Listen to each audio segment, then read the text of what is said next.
A gruesome murder just a few hundred meters from her childhood home.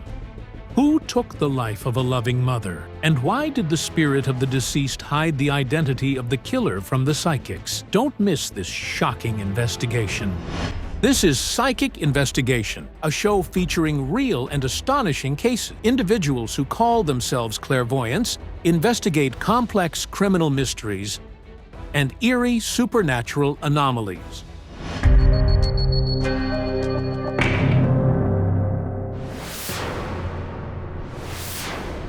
This is Vlada Marchenko. She is 14 years old and lives in a small Ukrainian village. Her mother used to walk her to school, but for the past 3 years, her paternal grandmother, Katerina, has taken on that role.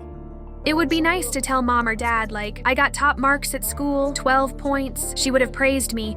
Well done, smart girl. You'll be an excellent student. She always said that. Vlada is an orphan. First, she lost her father. I was only a year and a half old. He had cancer. And 3 years ago, Vlada's mother, Svetlana Bezina, was brutally murdered. She was just in her early 30s. According to the forensic report, the cause of Svetlana Bezina's death was a severe traumatic brain injury. Her head was crushed with a brick. The woman was attacked while returning home from work. Her daughter still doesn't know who the murderer is. Law enforcement found no traces at the crime scene. Vlada was with me. She arrived in the morning and said, "Grandma, I'll stay over at your place. Mum will call me in the morning and then I'll go." But by morning, her mother was gone. Svetlana Bezina was murdered in the very center of the village, on one of the main streets. She owned a small village cafe and often worked late. That evening, after work, she headed to her parents' house, planning to spend the night there. In this building, there was a cafe that belonged to Svetlana. After her death, the cafe was sold. Now, it's a grocery store. At approximately 2:30 a.m., Svetlana left the cafe and walked down this road. The next morning, her lifeless body was discovered on the grounds of an abandoned homestead by this woman. Since no one lived there, the yard became a shortcut for villagers. I walked up and the grass was so tall. I looked over there and saw legs lying like this. The woman says she didn't even recognize her neighbor at first. Svetlana's face was completely covered in blood. You couldn't recognize her face, but then I looked closer and realized she looked like Svetlana. What did you see? Can you describe it? There were bricks here, big chunks, but they've been cleared away since. How was she lying? Can you show me? She was on her back, partially undressed. Since Svetlana's clothes were torn, the initial theory was that she had been attacked in an attempted sexual assault, but the autopsy confirmed there was no sexual contact. Police also ruled out robbery as a motive. Not far from where her body was found, investigators discovered Svetlana's personal belongings. Her purse, with money and credit cards, was still inside her bag. There was no clear motive for this crime. To this day, no one understands what really happened that night. Who killed Svetlana and why? Fear spread through the village. Everyone was afraid to go outside. What was happening? Was there some kind of maniac roaming the village? It was pure shock and horror. The most terrifying part is that the murder happened near residential houses, just 300 meters from Svetlana's parents' home. Yet neither they nor any of the villagers saw or heard anything suspicious that night. It was completely quiet, peaceful.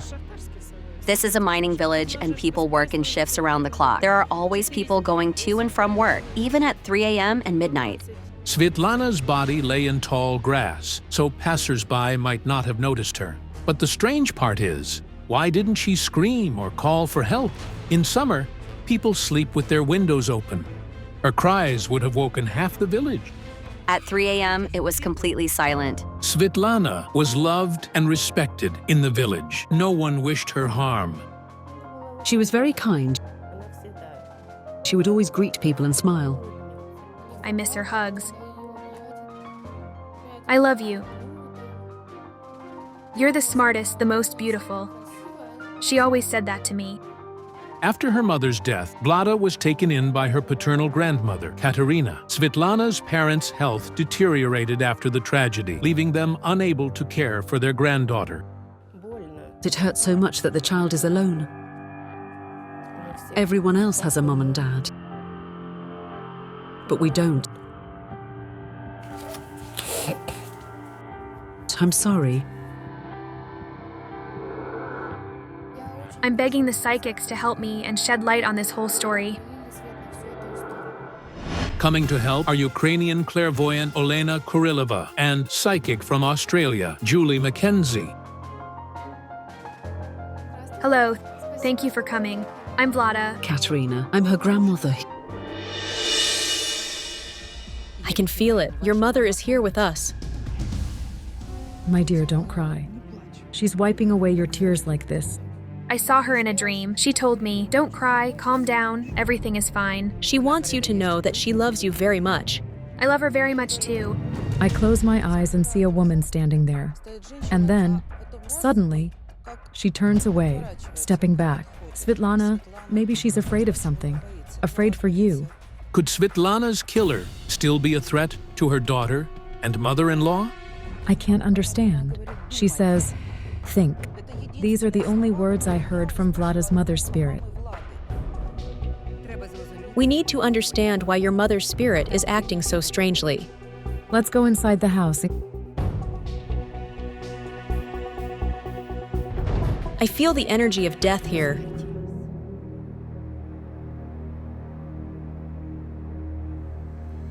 This house feels like a crypt. Can I take a look at the photograph? This is your father. Yes, Your only son. Yes, this is Vlada's father, Tolik. He passed away from cancer. such a beautiful couple. Happy and in love. It's like you have a mission now. To be the mother of this child who has neither a father nor a mother. But yes, that's exactly right. Your son says that he and his wife are together over there, and they thank you for raising their little girl.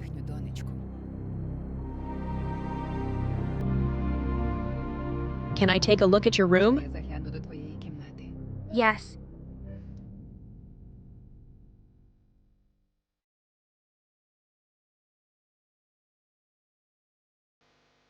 I feel that there was another girl here, younger than you.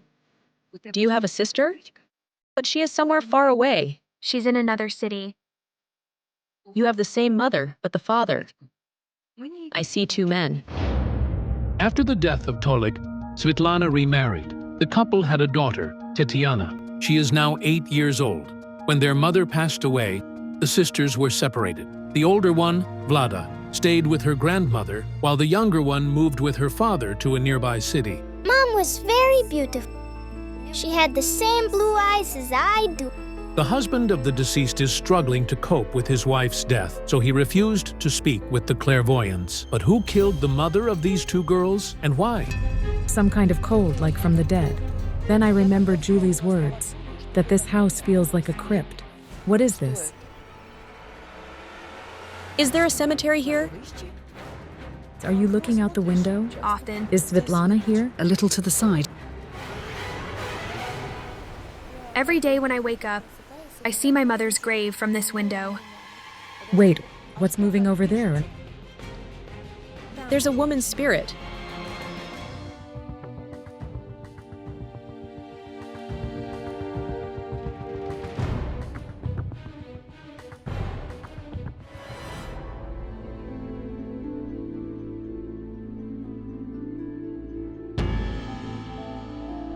Is it the mother here? I don't understand. I approach Svetlana's grave. She turns away, doesn't want to talk. Olena, where are you going? Is this where your son is buried? Yes, this is our son.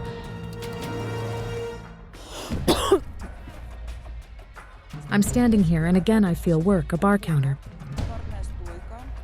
People drinking, noise. Svetlana loved her job and was quite a successful woman.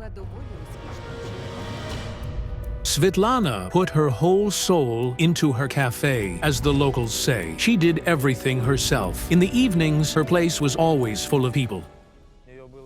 She had a great cafe, the only place for young people to hang out. Is someone already in prison for Svitlana's murder? Yes. This card, a young man. It's a young man. The one who's in prison, the one they locked up, yes, he's younger than her. Who is it? Sergei. A local resident, 26-year-old minor Sergei Drobot, was suspected of murdering Vlada's mother. Investigators checked everyone who had been at Svitlana's cafe on the night of July 28, 2012. Everyone had an alibi, except Sergei. Moreover, as law enforcement determined that fateful night, this man was walking home on the same road as Svitlana. Soon after, he confessed to the crime himself. During the pretrial investigation, a number of expert examinations were conducted. Based on the findings, Sergei Drobot was officially charged, and a preventive measure in the form of detention was applied. But there's no proof whether it was him or not. Sergei Drobot comes from a respectable family. Neither the locals nor Svitlana's relatives believe that the young man could have committed murder. They say he wasn't capable of such brutality. We don't believe it was him. He's so calm, polite. I've known him for 16 years. We've lived next door to each other. I saw him grow up. I saw how he treated his mother, with respect for his parents. I don't believe he did this. I see tears from another woman. It's his mother. To understand everything, we need to find her.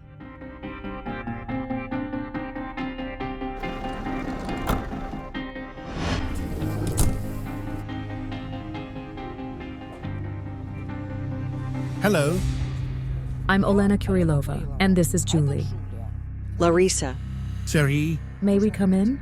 Of course you can. Come in. Vlada, please stay here, okay? We'll tell you everything. Please support her emotionally. Our son has been accused of murder. He didn't do it. He is innocent.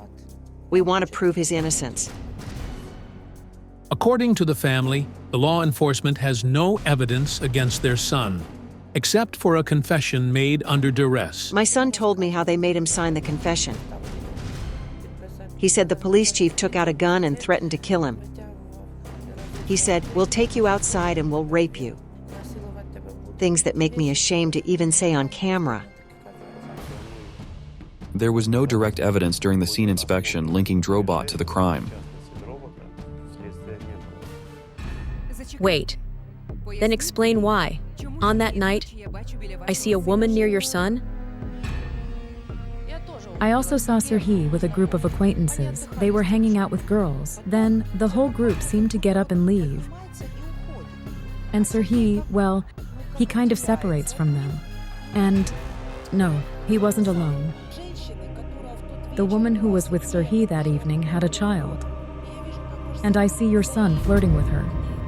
We interviewed local residents and found out that Sergei did see Svitlana at the cafe, but he left the place before she did. Moreover, we were able to identify the woman Sergei was with that night. She is one of the local residents. Her name is Tamila, and just as the psychic said, she does have a child.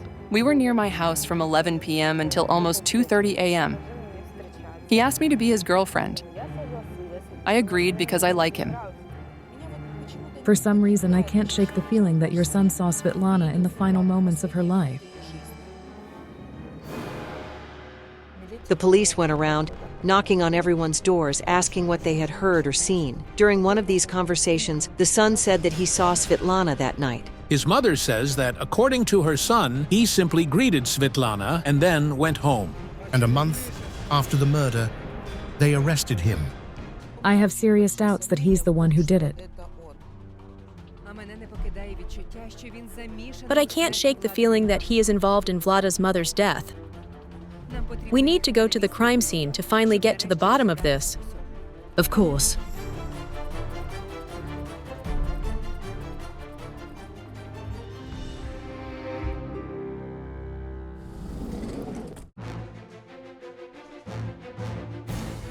To avoid traumatizing Vlada, the psychics do not take the girl to the place where her mother was found murdered. She remains in the car with her Aunt Tetiana. From what I see, I feel unwell. This is horrifying. It was very dark, just like now, but it was warm.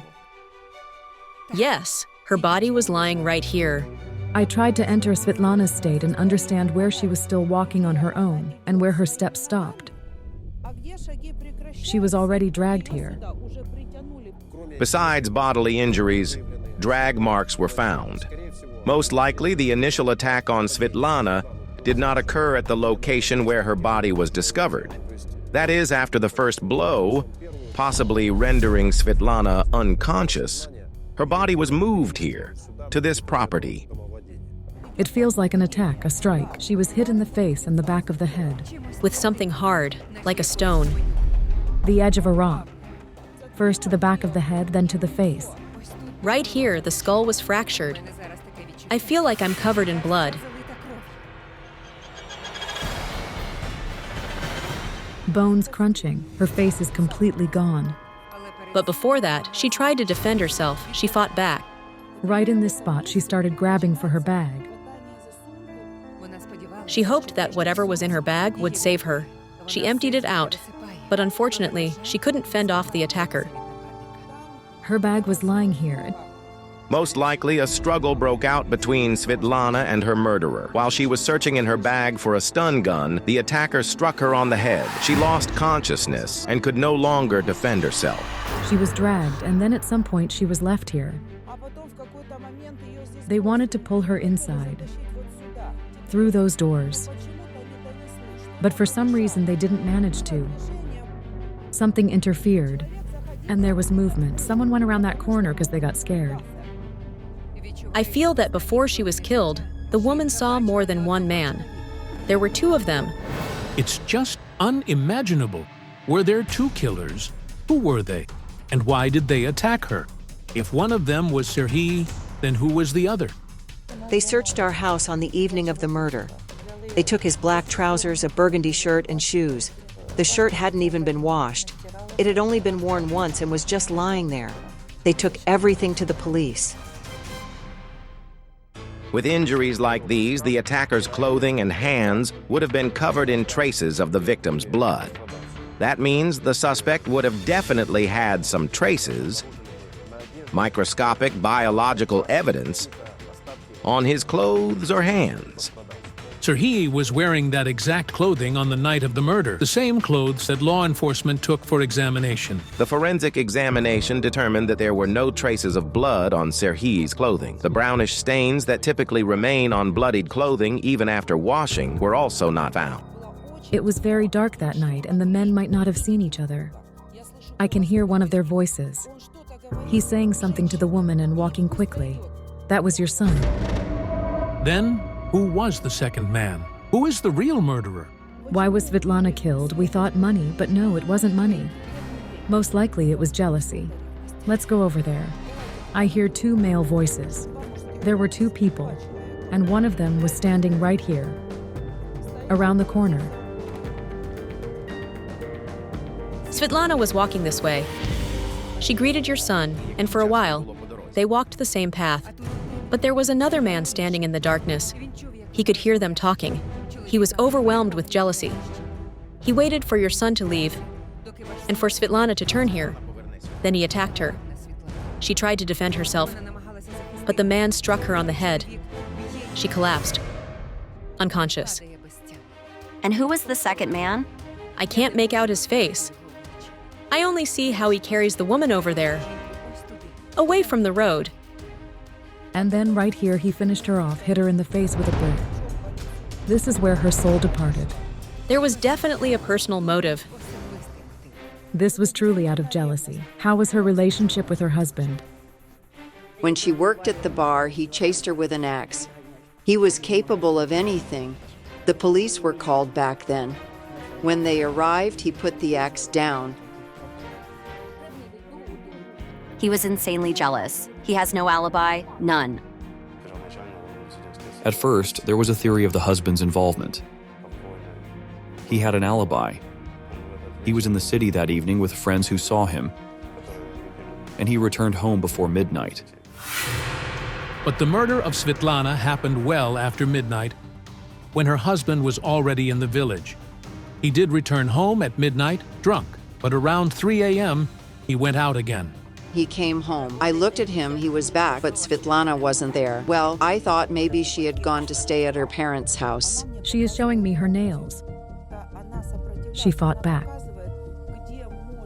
She is showing me where the murderer's skin might be. I feel like something doesn't add up in the forensic analysis done by the police. In the first cytological examination, traces of the victim's blood and traces of a man's blood were found under the nails of her left hand. The characteristics of that blood matched her husband's, not those of Serhiy Drobot. But for some reason, the second examination did not confirm this. She absolutely does not want the name to be revealed. I understand. The spirit of the mother does not want her daughters to hear the murderer's name. It would just be too painful for them. The mother is protecting her girls.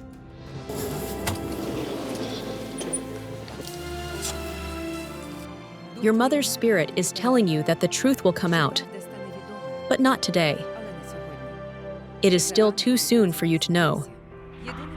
Her only wish is for you to be happy. I love her very much. I'm very grateful to you for coming. Thank you very much. Stay strong. Hunting human lives. Who is killing young girls and boys? And why? Don't miss it.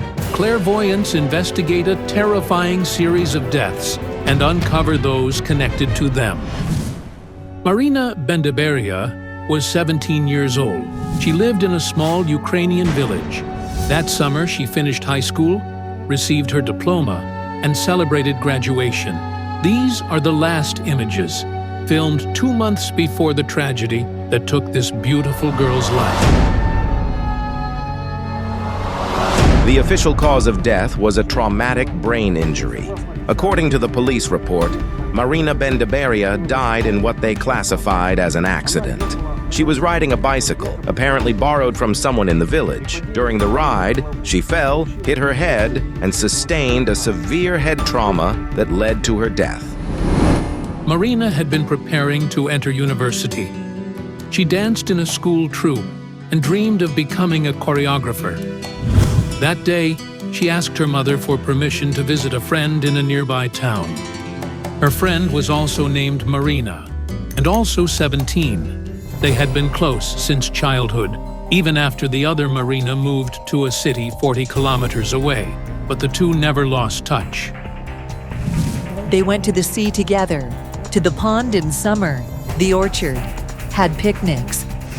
At 10 a.m., Marina set off to visit her friend. As usual, she took the commuter train. Her friend met her at the station, and the girls decided to head to the river. The heat that day was unbearable. At 10:10, I called my daughter to ask how she was doing. She said, "Mom, I'll call you back once we get to the river." Svetlana called again around 2:30 p.m., but her daughter's friend picked up. She was talking incoherently, clearly anxious, and then she said something that nearly made the mother lose consciousness. She fell off the bike, hit her head, but everything was fine. The call dropped. Minutes later, Svetlana's phone rang again. It was her daughter's number, but the voice on the line didn't belong to her child. It was a woman she didn't know. It was a nurse. She said, "From your voice, I can tell you've already been told." As it turned out, by that time, Marina was already in the local hospital, in the ICU. Svetlana rushed there without delay. On the way, I kept thinking I'd find her awake because no one told me she was already unconscious. Svetlana insists that Marina's right arm, shoulder, and hand were covered in abrasions and bruises, and there were other injuries as well. Her temple was crushed, her skull base was fractured, and all the blood vessels were damaged. Doctors performed 3 craniotomies on the girl, but they gave no hope that Marina would ever regain consciousness. Marina Bendeberia died in the intensive care unit. The cause of death was an intracranial hemorrhage. I was in the room with her. The monitor started beeping. Her heart stopped. I grabbed her hand, but there was no pulse. While Svetlana fought to save her daughter's life, there was no time, strength, or opportunity to investigate the circumstances that led to the fatal injuries. A police officer asked me, did she ever regain consciousness? I said, no, she didn't. So he never had the chance to take her statement. Grief-stricken, Svetlana was told that her daughter died after hitting her head in a bicycle fall, but she never believed that version. She is convinced Marina was murdered, but by who and why? I don't know who killed her. What shocked Svetlana most was that, according to the official forensic report, Marina's head injury was caused by a blow from a blunt object. The moment she learned this, she called her daughter's friend, the one who was with her on the tragic day of the... But the girl offered no explanation and hung up the phone. She didn't say anything about what happened there. No matter how many times Svetlana tried to find out what had happened that day, her daughter's best friend refused to talk. What's more, the clothes Marina had been wearing were never returned to her mother. Svetlana is convinced they might hold key evidence that her daughter was murdered.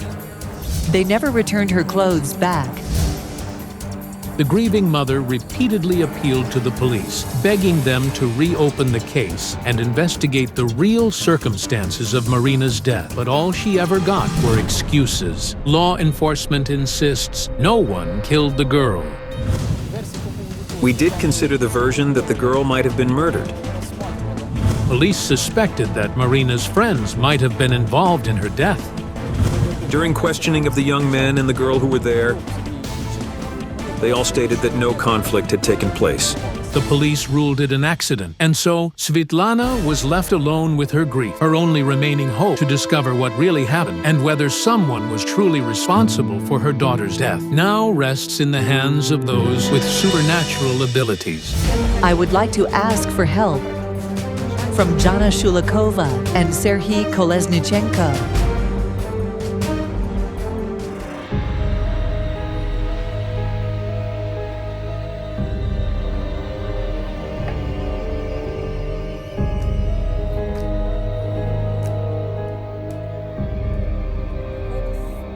I'm seeing something horrifying. It's as if someone attacked her from behind, grabbed her by the neck, and that's it. After that, only darkness. She lost consciousness. For some reason, through this photo, I'm seeing an overlay, like another girl's image on top. There's so much blood, and the neck, it feels like someone cut her head off. It's horrifying.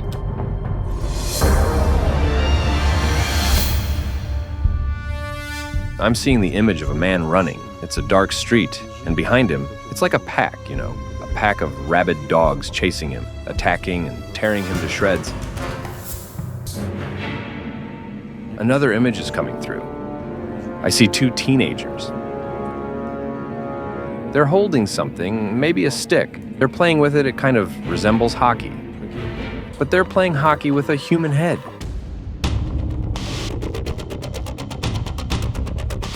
To make sense of these visions, the clairvoyants travel to the village where Marina lived. Her mother is waiting for them there.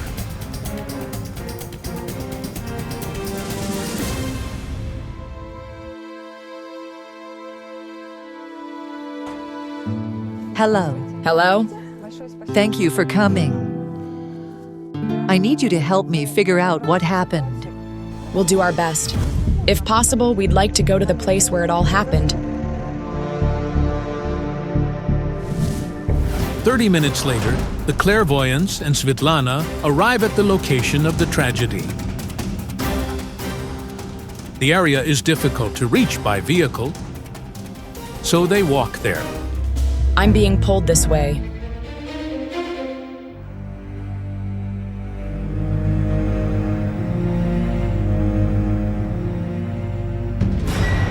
I see the girl right here.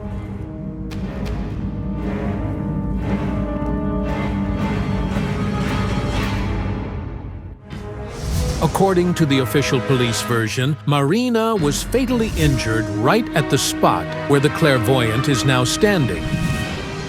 In that moment, I felt something near me, like an energy form, a phantom. But I didn't mention it to the mother, not to frighten her. Ugh.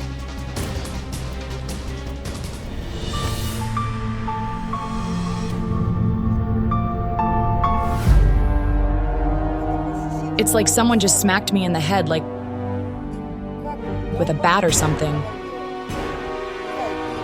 According to the forensic report, Marina suffered a traumatic brain injury caused by a blunt object. It's possible that she was indeed struck with something heavy.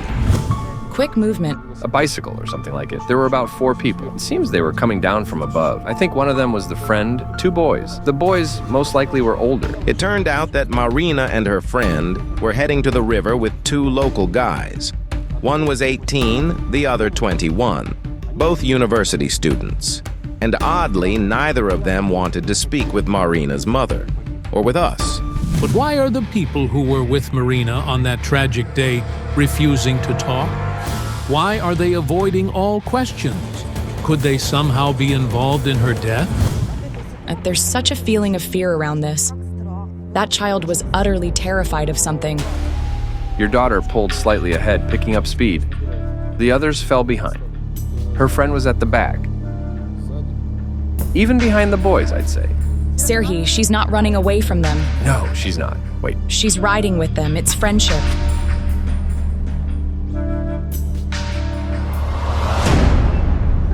The card of search and location. Wait, someone older? He must have seen something. He's about 50 years old. We questioned many people on that street and did find a man around 50. He claims he saw a girl, matching the victim's description, ride past his gate first. About a minute later, he saw a girl returned and 2 boys. Some kind of car. A man in a car. Who was that man? What car did the clairvoyants see? Could Marina have been hit by a car? The injuries on Marina Bendabaria's body weren't consistent with those caused by a vehicle impact. The kids who were with her started yelling. They were searching for a car. They found one. They ran up to it, begging the driver for help. It turned out a local man did drive the victim to the hospital. He said Marina's friends didn't want to wait for an ambulance. His car happened to be nearby, and he was heading out anyway. So, of course, he agreed to help. Those boys who were riding bikes with Marina, they had nothing to do with her death, because they only saw her when she was already lying on the ground, unconscious. It's hard to imagine what Marina's friends went through, being right there when she was injured. Her family says the teenagers now avoid talking about what happened. The trauma is simply too painful. Some kind of otherworldly entity killed her. The spirit that pushed Marina was filled with rage. It had been hunting her for a very long time. I feel like I'm wrapped in barbed wire. That's what she felt in the moment right before her death. At first, I wasn't sure. Was it a spirit, a phantom, or something demonic? The girl is screaming. This is exactly where she fell. Right here. The wheel jerks sharply. She's thrown off the bike, then the blow to the head. It was a blunt strike against a pipe. Events could have happened exactly as the clairvoyant describes. If Marina was riding and suddenly terrified by something, it's entirely possible she lost control. Hitting gravel, she may have lost balance, fallen, and suffered a traumatic brain injury. The pipe may well have been the blunt object experts referred to. It felt like a shove in the back from some otherworldly force. That's how it killed her. Only after Marina's death did Svetlana remember a strange dream she'd had before the tragedy, one she hadn't thought much of at the time, but it turned out the dream was prophetic. I had a dream. A wedding. I didn't see a bride or any guests. Nothing. But I felt there were so many people. And somehow, it was about Marina. I just didn't pay attention to it. I felt that this strange entity's main place of presence was where we'd already been. The village where deceased the girl lived. That's why we had to return there immediately.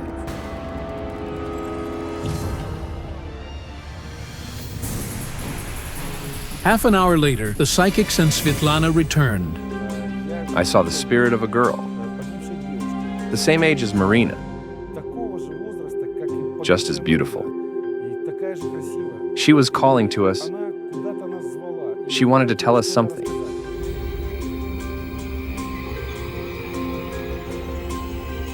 Something's pulling us there.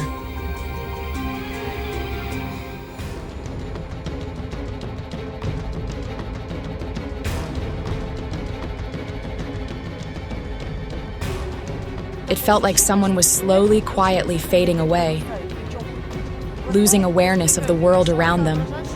The pain coming from that yard. It was so overwhelming we couldn't bring ourselves to enter. It turned out the house near where the psychics were working belongs to a family who lost their daughter 8 years ago.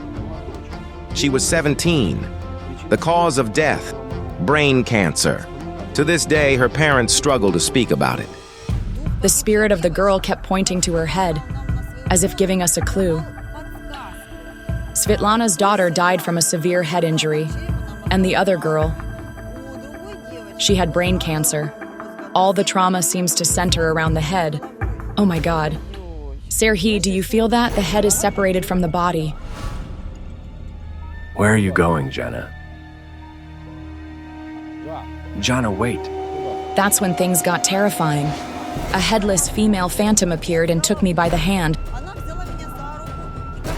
pulling me with her. Their sensations led the clairvoyants to a nearby body of water. This place feels familiar. I saw it when I first looked at Marina's photo. This is where I saw the girl's head. It was like someone attacked her from behind, grabbed her by the neck. So much blood. It felt like her head was cut off. It was horrific. As if they beheaded her and threw her body away like garbage. We checked the clairvoyant's words, and she was absolutely right. 13 years ago, in this very village, a 17-year-old girl was brutally murdered. The killer was a fellow student. He beheaded her and threw her head into this same pond. A student killed another student. Cut her head off.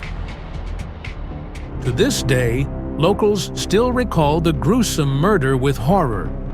As it turned out, the killer kept animal skeletons in his home. His room was full of bones and skeletons, all kinds of animals. Locals here say he wasn't mentally stable and wanted to turn her head into an ashtray. He needed a skull from a young person. Turns out he had been hunting for a long time. It's enough to drive anyone mad. After the girl's death, it came to light that this monster had been following her every day. And one terrifying day, he carried out his twisted plan. Most likely, he threw the head into the pond to speed up decomposition. Bodies break down faster in water, but he didn't get away with it. He was caught. Your daughter suffered a fatal head injury. The other girl died of a brain tumor, cancer. Yes. It's always the head. The head again. The girl across the street was beheaded. Why are there 3 girls on the same street? This wasn't random. It feels like a curse. A group, maybe 2 or 3 people, aged between 17 and 25. Do you see a vehicle? The boys died in a traffic accident. They both suffered head trauma. That must have been around 30 years ago. They were just kids. One had just come back from the army. The other was maybe 18. They were simply walking along the road. Cars passed through. No accidents happened. I don't know how it happened, but both were killed instantly. One of them had his head torn off. A terrifying story.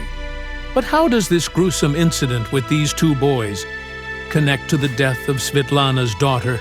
Before coming here, I had a vision. 2 young men playing hockey with something that looked like a human head. These were the same young men who later died in a traffic accident. That head they were playing with, most likely, they found it somewhere. And that act led to their death. Locals confirmed this eerie tale. It happened years ago. The same boys who later died in the accident had once played with a human skull they found as children. They mocked it, scared girls with it. And they paid the price. But how does any of this connect to the tragic death of Marina Bendeberia? Then suddenly, it felt like something pushed me in the back. and I saw the spirit of a man. The same man whose skull those local boys had played with. It's his spirit that's been killing and is behind the deaths of the young girls from this street. He's the one who took Marina. We had to return to that street immediately. It became clear that young girls around 17 who live there are in danger. For some reason, this spirit still hasn't found peace, and he's searching for a new victim.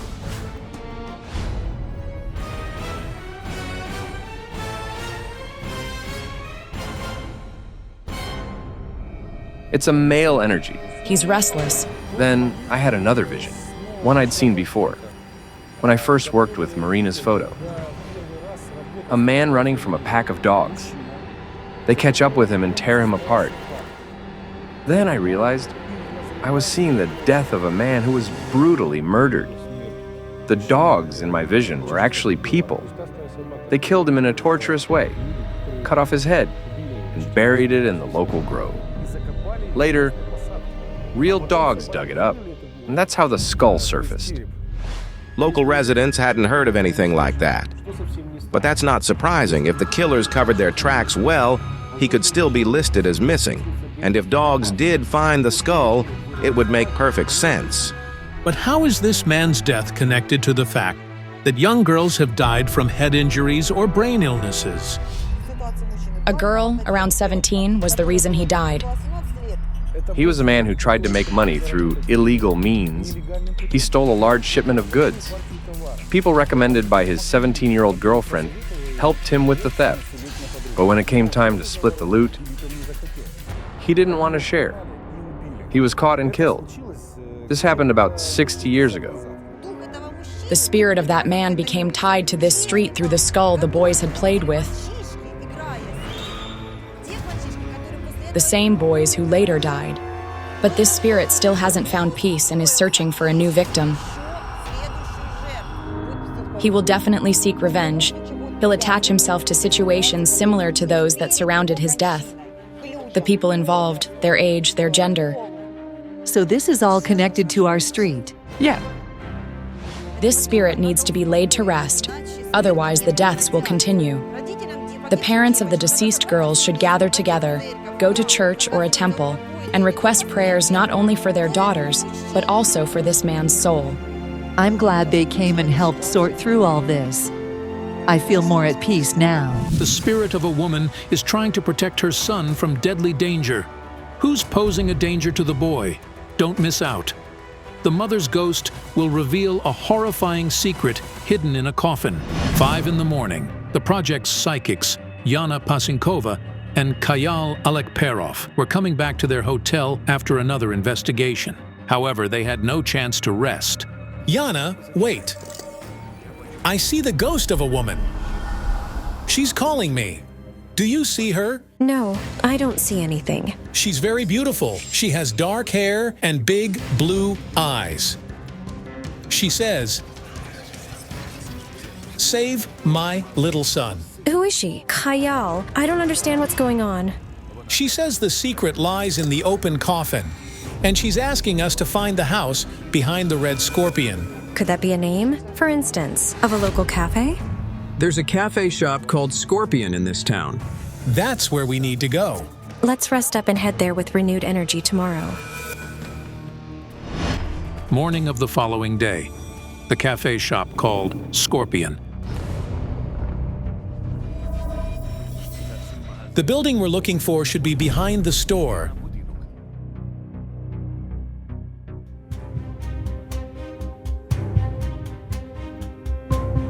Excuse me, we're experts from psychic investigations. A spirit of a young woman called us here. She was dark-haired and blue-eyed. She died recently, and she had a little son. Her sister lives upstairs. Thank you. Let's go. I have a feeling this apartment is the one we need.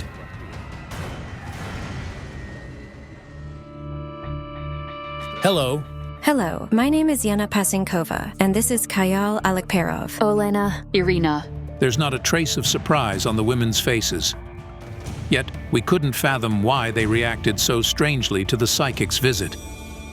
It feels as if your sister informed you that we would come. Yes, she appeared in my dreams twice. Incredibly, in her dream, Olena's late sister foretold that the psychics would come to see her. May we come in? And could we see your daughter's photo?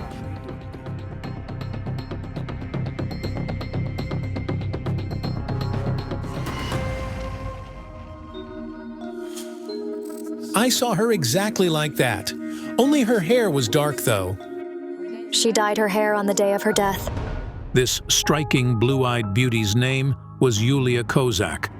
As it turned out, she passed away on January 19, 2018.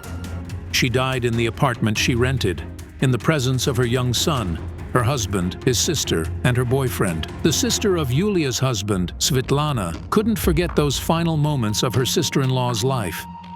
It still hurts to recall that day. She was trembling terribly and rolled her eyes. It looked like some kind of stroke. According to Svetlana, that day, she and her husband came to visit their nephew. Everyone was sitting in the kitchen, talking, when suddenly Yulia felt unwell and went to the bathroom, and there she began suffocating. She made a rasping sound, clenched her teeth, and seemed to swallow her tongue. Svetlana says it looked like an epilepsy attack. She and Yulia's husband desperately tried to help her, but in vain. The doctors who arrived on the scene declared the young mother dead. The official cause was asphyxiation. My brother pleaded with the doctors. Please help her, she can't die.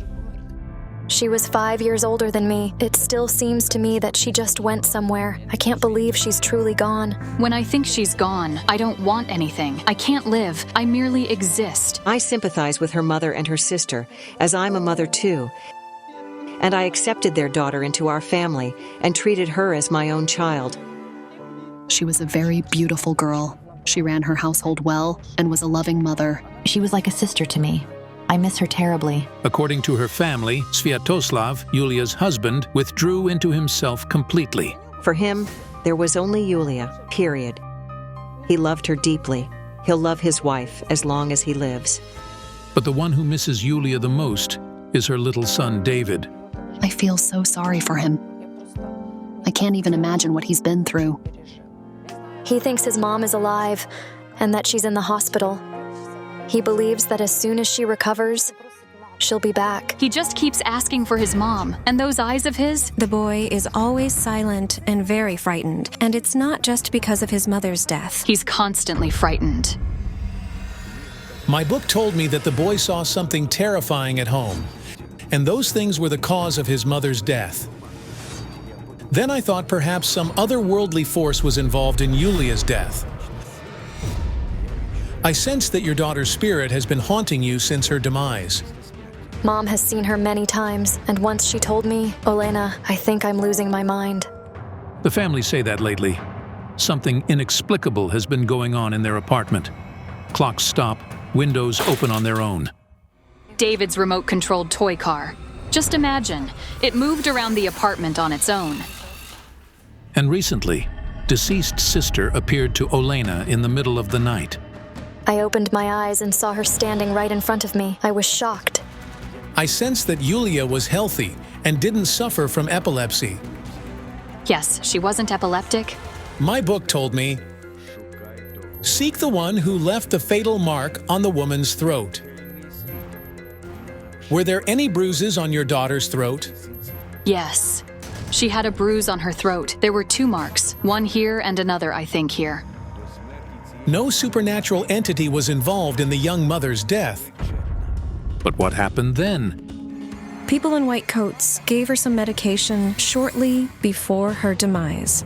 Yes. Was it an ambulance team? Yes, they saved her the first time. It turned out that the ambulance came to the woman twice that day. According to her family, the first time the medics were called was because Yulia began complaining of a severe headache and dizziness. She said she wasn't feeling well, and we measured her blood pressure. It was high, 180 by 140, and Sviatoslav called an ambulance.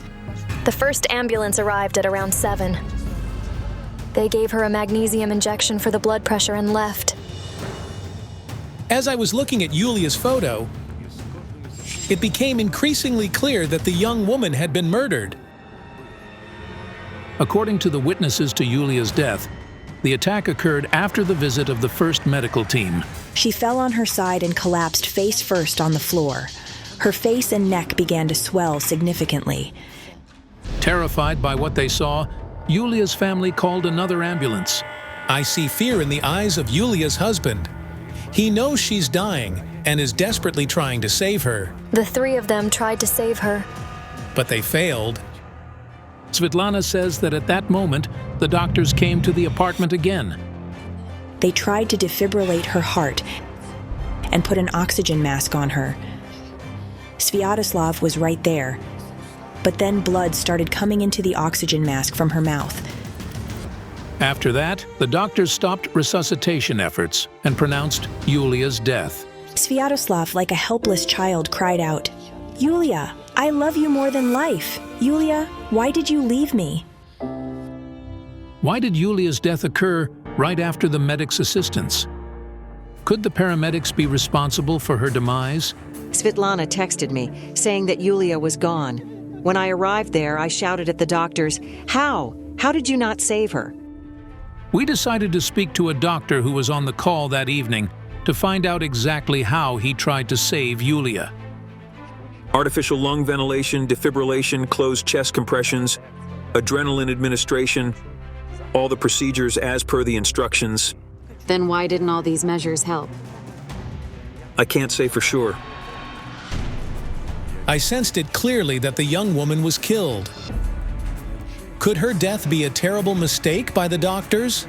This is shocking, but the forensic medical expert's report indicates that Yulia was strangled. Could the emergency doctors really have strangled her in front of her relatives and husband? Where is Sviatoslav, Yulia's husband, now? He was detained. Is he accused of his wife's death? Yes, but the investigation is still underway. After the pathologist's conclusions, the police summoned Sviatoslav for an interrogation, but he never returned home. I approached them and asked where Sviatoslav was, and they said that he had killed his wife. It felt like the ground was going to open up, and I'd fall right in. My brother is innocent. He loved her so deeply, and he cried bitterly when she died. Yulia's sister still can't recover. She says that when she heard Sviatoslav was accused of murder, she was simply stupefied. She vividly remembers how he fell head over heels in love with her sister. My mother worked at the market. She had a stand there, and across from us was Sviatoslav's parents' stand. And so he and Yulia met and started communicating. Back then, no one could imagine that this love story would end in such a terrible tragedy. After Sviatoslav was arrested, I lost faith in our justice system. 10 officers beat him at the police station. Clairvoyants are my last hope. I'm counting on psychics to reveal the truth. So, my brother can come back home to his son. Yulia's husband denies all accusations. Yes. You said she felt unwell in the bathroom. She felt unwell in the bathroom and collapsed. I'm telling you honestly. We needed to sort this situation out thoroughly. Irina, your daughter's spirit is here. It's unbelievable, but right at that moment, Yulia's photo fell from the shelf. Did you see it fall? My jinns are telling me that an innocent person is suffering due to Yulia's murder. I'm not sure who they mean. Could it be Yulia's husband? Can we see the apartment in which your daughter died? It's not far from here, a 2-minute walk. But it turned out that the apartment previously rented by Yulia's family now has new tenants. They're at work. The clairvoyants are working at the apartment door. On the day of the young mother's death, there was a heated argument behind those doors. I heard Yulia's cries and another woman's voice. From my impressions, it had something to do with jealousy. What woman could it have been? Was it Svetlana, Yulia's husband's sister? The woman I heard was connected to Yulia's death. A crowd has gathered outside the building. Upon learning about the psychic's arrival, Sviatoslav's family, his sister and mother, rushed here immediately. Accused of the murder, but there was no murder. No murder? I'll strangle you. You are a wretch. Irina, calm down. It turns out both Yulia's sister and mother believe that her death wasn't just accidental, but resulted from an argument. God, the investigation proved she had been strangled. Irina, calm down. Svetlana witnessed Yulia's death. Let's hear her out. We were sitting in the kitchen talking. I distinctly heard an argument and your cries. There was no argument. I was just shouting, Yulia, Yulia, what's going on? Lies. Do you want me to bring David? It turns out that Yulia's family spoke to little David many times about the tragedy, trying to understand what had truly happened. He started saying, Mommy felt bad, and Daddy started saving Mommy. My mother couldn't bear it and said, David, they strangled your mom. Who did this? What did you see? But he won't say anything, like he's been hypnotized. My hair stood on end. Clearly, the mother is suffering due to her daughter's death. But how can you talk to a little boy who lost his mother in such a way? Leave the boy alone. He's just a child. I'll never forgive you for Yulia. I raised her. I even gave you a well-behaved doll. When I handed her over, she was pretty, like a doll. I organized a wedding and paid $800 for the dress. You speak of your late daughter as if she were an object. This is horrifying. But what really happened to Yulia? Svetlana, there was an argument in the apartment, and you know what it was about. The conflict started over a relocation. Sviatoslav and Yulia weren't a couple anymore. They had even stopped living together.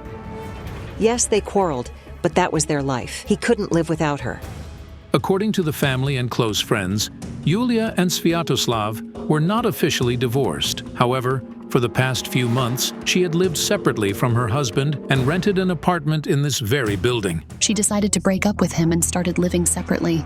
Not long before her death, Yulia decided to move to another town, where she found a job in her field. She made the decision to leave. Our mother lives there. She found a 2-bedroom apartment for Yulia and helped her secure a job at a bank. Yulia wanted to break free from Sviatoslav altogether. It was all because of his terrible jealousy. He beats her severely, and she flees barefoot with the boy in her arms. Yes, it happened. She ran to the neighbors, and he chased her there at night to beat her. He even took an axe, as she told us. Yulia said, Mom, he'll kill me someday. And that's exactly what happened. Yulia's friends and family say that Sviatoslav's love was turning into a fantastical obsession with each passing year. His eyes, as Yulia put it, turned glassy when he started beating her. And once he began doing it, he couldn't stop. When he realized that she was preparing to go to another town, something snapped in him. He pushed her. Svetlana, that's why you were in Yulia's apartment that day. You and your brother came to persuade her to stay, didn't you? I didn't hear that.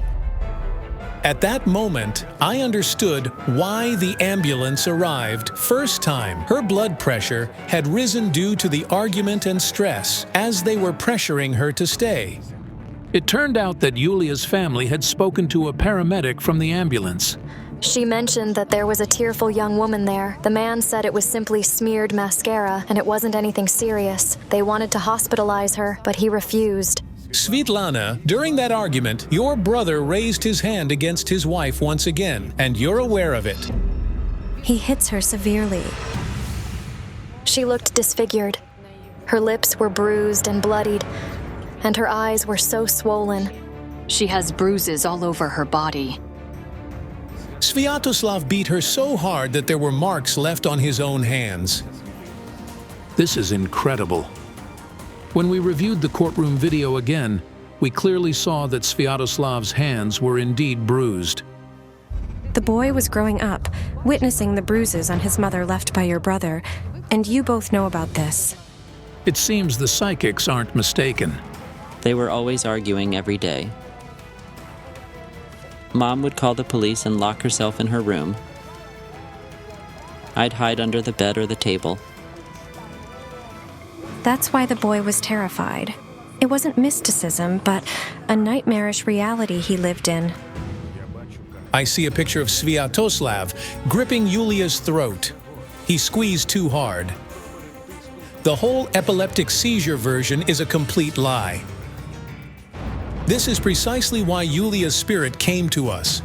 If they acquit Sviatoslav, the boy might end up staying with him. Little David is pleading with me. Don't send me to them. Don't you believe me? Let me take you to him right now. Irina, stop it, will you? The boy said those things because you frightened him with the idea of sending David to his father's family. Yulia didn't want that, which is why she visited you in your dreams. Isn't that right? I did see her in a dream. It only happened once. She was crying and pleading. Mom, don't give him away.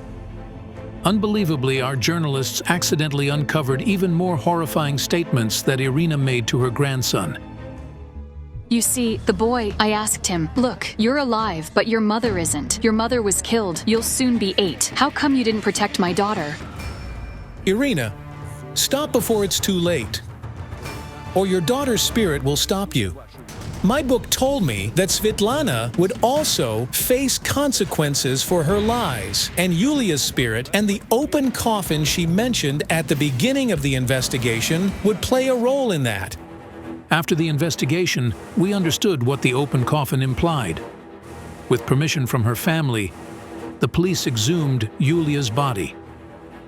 After forensic examinations, Yulia Kozak's death is now being considered a group murder.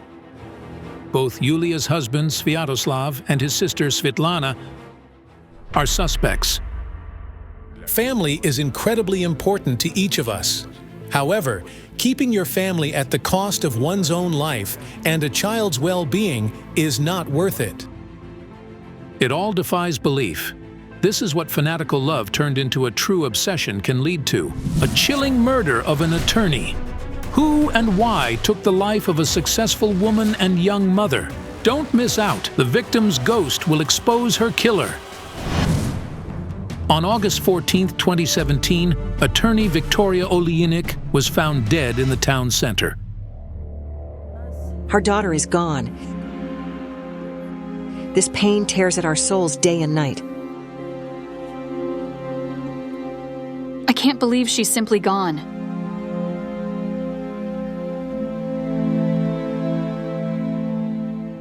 "38-year-old Victoria was killed in the apartment she rented. Her death occurred between 7 and 10 in the morning. She died from mechanical asphyxiation. She was strangled with something resembling an electrical cord."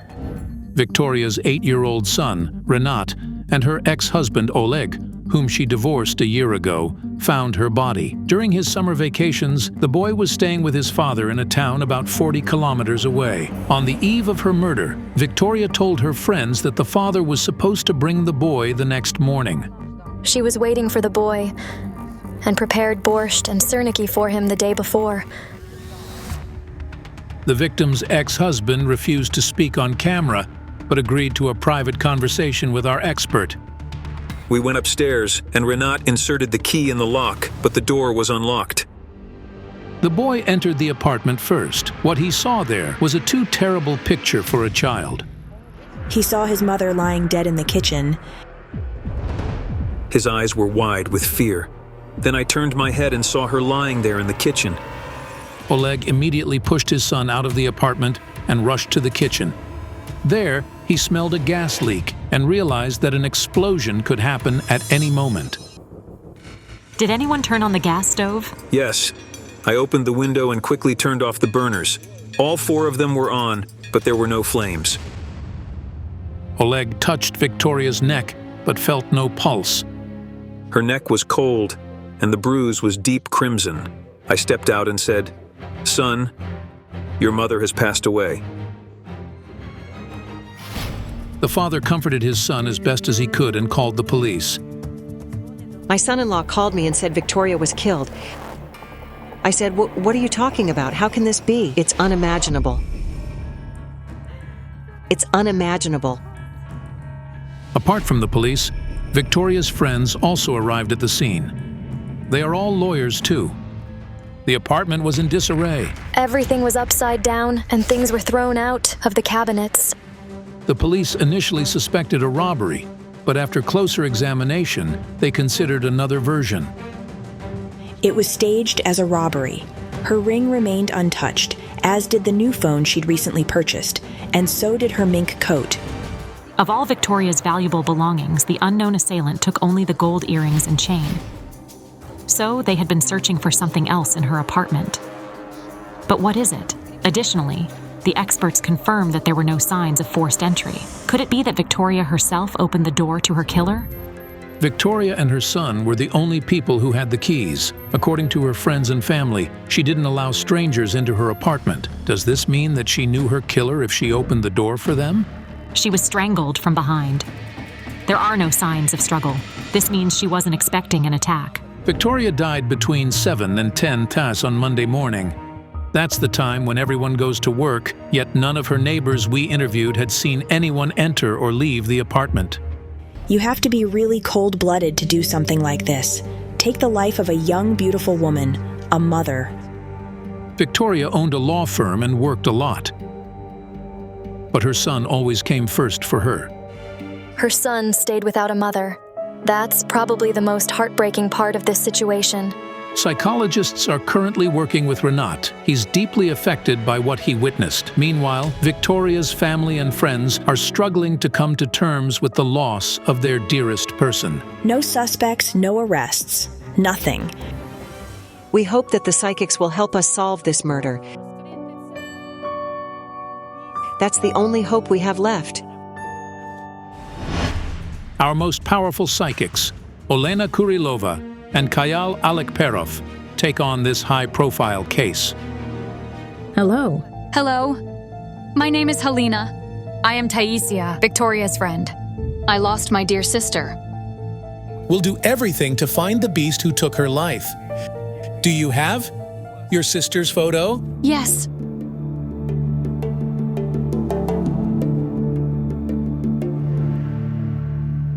I have a vision. A woman's hand presses buttons. It's the hand of someone who died.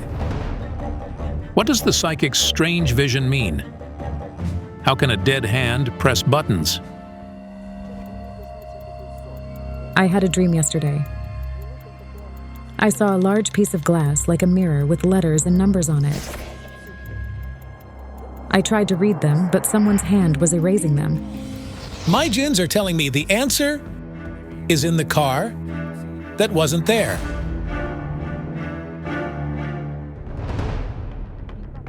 Victoria had a secret that the killer knew about. What was her secret? I don't know.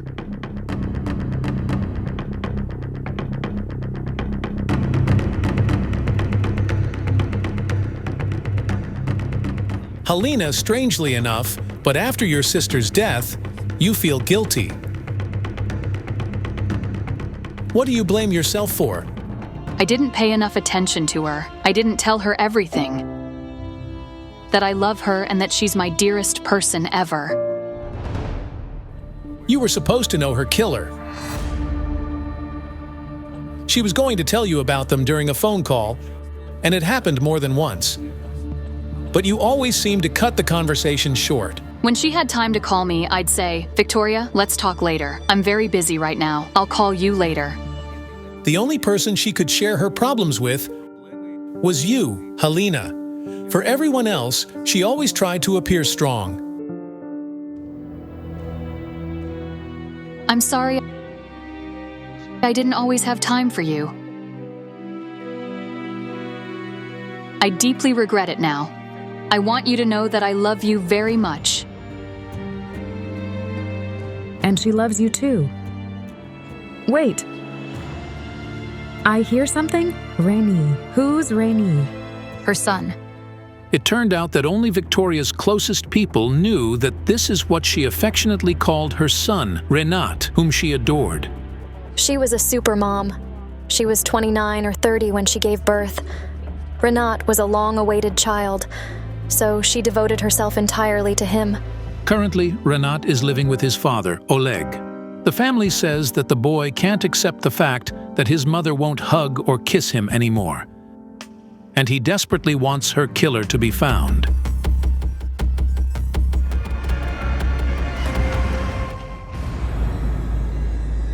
And now I see your sister exiting through this door. Did she live in this block? Yes. And then I had a vision of Victoria again. She was looking at something on her phone. It looked like some kind of files with photos of men, like some criminal dossiers. Suddenly, she stopped at one of the photos. I couldn't see it clearly, but I understood she was looking at her killer. Victoria was planning to work with criminal cases shortly before her death. Could Victoria's death be related to her work? There's someone who also believes it's related to her professional activities. It's her husband. Do you happen to know if Victoria took on criminal cases? Certainly. There was one recent criminal case related to drugs. She was very concerned about it. We need to work in the apartment where the murder occurred.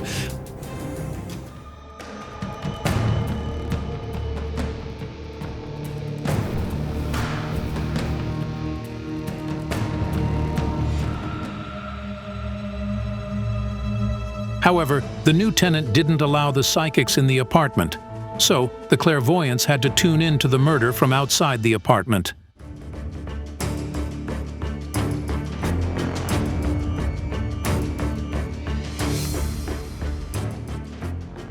I see a man of around 40 years old. His hair is dark and receding. That's her husband.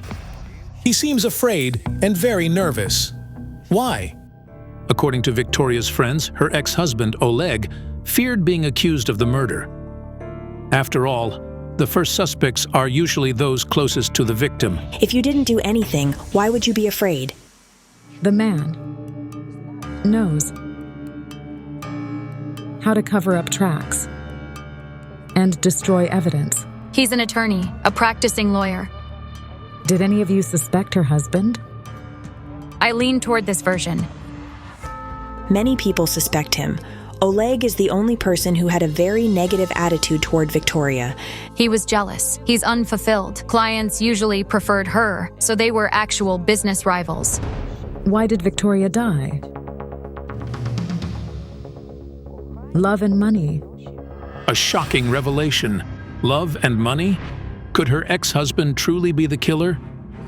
I just spoke to Victoria's colleagues who knew her well. She didn't have cases that were truly high-profile crimes. They were mostly civil proceedings. But why did Oleg claim she dealt with criminal cases? We need to talk to him.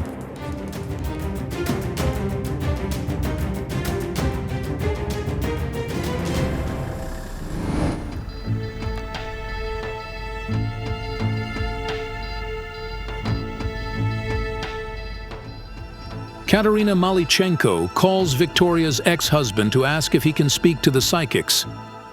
Could you please come to see us for a few minutes? To talk to the psychics? He says no. I sensed that Victoria was afraid of her ex-husband. She feared he'd take her son from her. It turned out that after the divorce, Victoria had conflicts with her ex-husband because he wanted to take their son to live with him. I hear his words. I'll kill you. Did he threaten her? He said it was simpler to kill her than to deal with her. Incredible anger and aggression, fueled by some financial matters. They were at court because of child support. Do you mean he didn't want to pay child support for his own child? Yes, yes. He's very greedy for money. Did he lose the court case? Yes. He was shocked. He couldn't understand how Victoria, a mere woman, won the court case against him, an outstanding professional. It was she who filed for the divorce, right? The marriage of the broken heart. Why was it broken? My Jinn say it was because of secret love. She found her husband's chat with another woman in his phone. They were talking about a dinner together, and he'd bought her a gift. She got mad, took the child, and left. Then she rented an apartment in another town and went to live there. He felt offended. And humiliated. Yes, and she didn't just leave, but she also took the son with her. She gradually started arranging her life, and he couldn't accept that she was succeeding. He told her, "I see you're doing well." He envied her. Could it be that Victoria's ex-husband hated her so much that he took her life? At approximately what time was he supposed to bring the son to hers? At 7:20. But he claims that on that day, Renat overslept, and so he was late, even though her apartment wasn't far from his office. It's a 3-minute drive by car. He could have called her and said, "Come out and take Renat." Instead, he didn't drop him off and took him to work. Oleg texted his ex-wife, saying he would be late and would bring the boy later. Victoria's ex-husband sent her the text at 7:49, and Victoria replied with a short, "Okay." So, could he have decided to leave their son at work and deal with Victoria in the meantime? The psychics decide to visit the cemetery to summon Victoria's spirit. Meanwhile, the project's detective heads to see the neighbor who reported hearing strange sounds from Victoria's apartment on the day of the murder.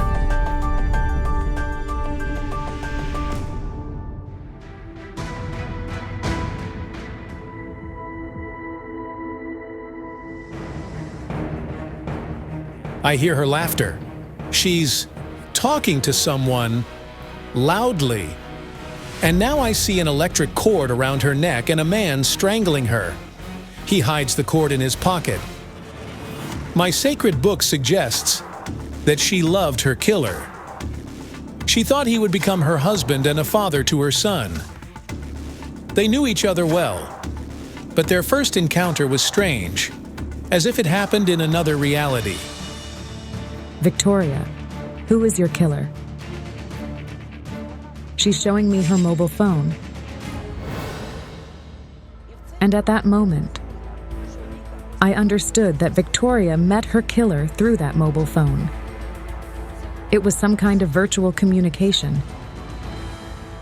After the investigation, we learned from Victoria's friends that she had recently started using a dating app. We talked about a dating app that I accidentally installed. I said, "Why don't you upload some of your photos?" So that's what those strange visions that I had been seeing all that day meant. The dossiers with men's photos were profiles on a dating app. There, the woman communicated with a certain man and went out with him. Victoria's friends say that shortly before her murder, she went on vacation with a man. The day before her birthday, she called me and said she was going somewhere to the seaside. I asked, with whom, but she refused to tell. Meanwhile, our detective is already at the door of the apartment of the woman who heard noises from the apartment above her on the morning of the tragedy. I woke up at around 6 and heard some loud noises from up there. But, they never woke up that early. Then I heard voices. It was a conversation. Was there an argument? Did you hear an argument? No, I didn't. So, the person in the victim's apartment wasn't her ex-husband. During that time, Oleg was at home with their son. As such, the killer either spent the night with Victoria or arrived early in the morning. But who is he, and what was he looking for at her home? And then I heard a thump, like something fell. It was in the kitchen. What time was it when you heard it? It was sometime after 7. Perhaps the sound the neighbor heard was the sound of a body falling. After all, according to her, there was silence in the apartment above immediately after that. It was shortly after 7 in the morning. Then how could Victoria have replied to her ex-husband's text on Viber at 7:49? And then I saw my morning vision again. A woman's hand presses buttons. It's the hand of someone dead. I finally understood what the image meant. The killer was sending messages from the dead woman's phone. Incredibly, but Victoria's ex-husband and friends all confirm that she never used the word okay in her text messages. Did she ever use okay in her text messages? No, she always used Ukrainian. She couldn't have texted okay. It wasn't her style of written communication. I remembered the dream I'd had before the investigation. In it, there was a large piece of glass that resembled a mirror, and there were letters and numbers written on it, and somebody's hand was erasing them. Now I understand the piece of glass wasn't large, but small. And a man was doing like this.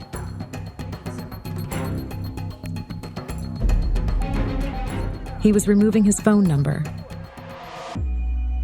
The man was deleting information about him from Victoria's phone. He was erasing his phone number and call history. He's running out of time. He knows the boy will be brought soon. He knows her plans. He hurriedly wipes the furniture and door handles with a rag and then leaves. After the investigation by the psychics, I received some new materials on the case. Fingerprints of an unknown man were found in Victoria's apartment. However, the police failed to identify the person who had left them. But why did the man whom the woman loved so much murder her? My gins say she was killed because of a car. I hear a conversation about a car. She mentioned she wanted a car. Victoria shows somebody a photo of a red car on her phone. She trusts the man. She told him she was saving up to buy the car. I know she sometimes bought dollars, but I don't know where she kept them.